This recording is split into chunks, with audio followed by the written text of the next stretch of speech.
Untuk dapat memahami secara mendalam dampak besar dari kecanduan pornografi, kita harus melihat dua sisi dalam masalah ini, yaitu segi fisik dan segi emosional.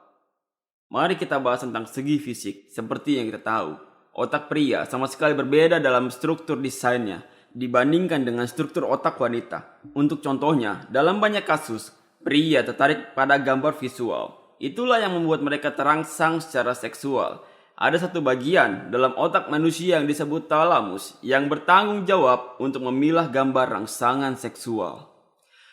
Bahkan jika seorang pria disajikan ratusan gambar dan salah satunya adalah gambar seksual, talamus akan menyorot gambar ini di otak pria.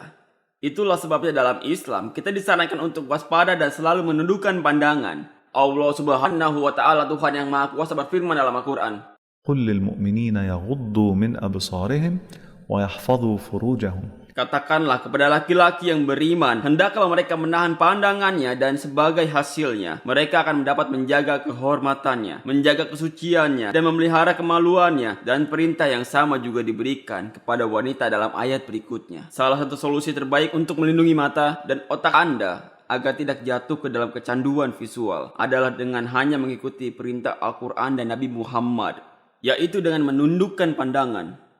Namun, jika kita membiarkan pandangan kita bebas pada apa yang dapat membawa kita kepada perilaku seksual yang tidak diinginkan, maka kecanduan itu akan terus meningkat.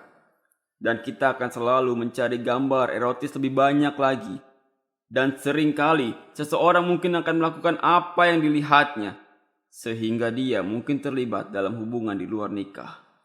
Dan hasilnya, mungkin saja Anda akan tertular penyakit menular seksual yang sangat berbahaya. Masalahnya sekarang bukan lagi tentang memuaskan diri sendiri. Masa ini akan segera lenyap. Dan seseorang akan mendapati dirinya berjuang untuk mengatasi perasaan depresi, kecemasan, dan rasa jengkel, kurangnya fokus dan konsentrasi, sakit kepala, dan sebagainya.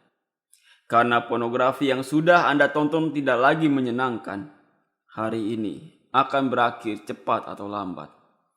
Maka Anda akan meningkatkan dosisnya dan menonton hal yang tidak pernah Anda pikir akan ditonton sebelumnya, seperti hubungan seksual manusia dan hewan dalam film menjijikan lainnya, hanya untuk membuat Anda terpuaskan. Perihal segi emosional, banyak orang akan dijangkiti penyakit hati, yaitu sifat egois atau narsisme, karena pornografi menjanjikan isolasi dan kesenangan diri. Mereka, terutama pria, tidak akan pernah peduli tentang perasaan pasangan mereka selama hubungan intim.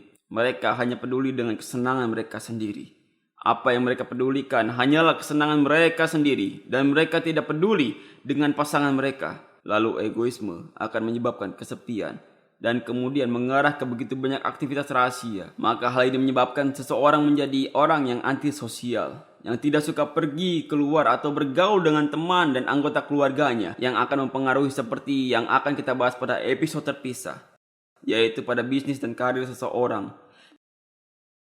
yang semuanya dapat berdampak sangat buruk pada hubungan yang mereka miliki, yang dapat menyebabkan depresi berat, kecemasan dan amarah, mood swings, dan sebagainya. Inilah yang dijanjikan oleh pornografi. Menjaga kesucian dapat menjanjikan kejernihan pikiran, kepercayaan, fokus, dan kesuksesan. Seperti yang saya katakan di episode pertama, pilihan tetap ada di tangan Anda. Maka bijaklah ketika Anda memilih.